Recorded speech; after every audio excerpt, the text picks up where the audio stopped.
Hello everyone and welcome back to our channel. If you're wondering how to back up your Squarespace websites, I'll guide you through the process.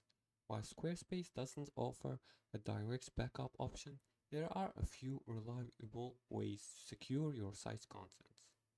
Now the first step is to export your site's contents. Now before you do that, you have to access your Squarespace account. And to do so, just go to your website, to your navigator, and search for Squarespace. After the website appears, click on it and enter using your account credentials right here and go to your account dashboard like this one and select on the website. Now in your Squarespace dashboard, go to settings here and go to settings and go here and click on import and export content.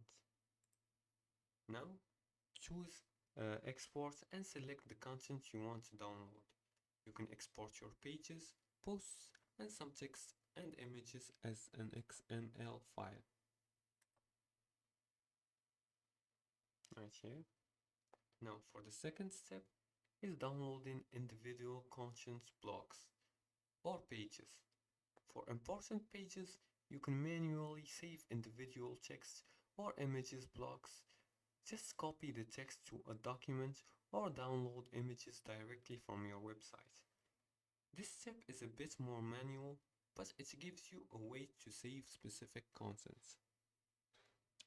Now, once the exporting is done, you can click on download and it will be downloaded as an XML file. You can also save by going here, clicking on the right click and saving the images. You can also save the text here by selecting them and copy them to a document to save them.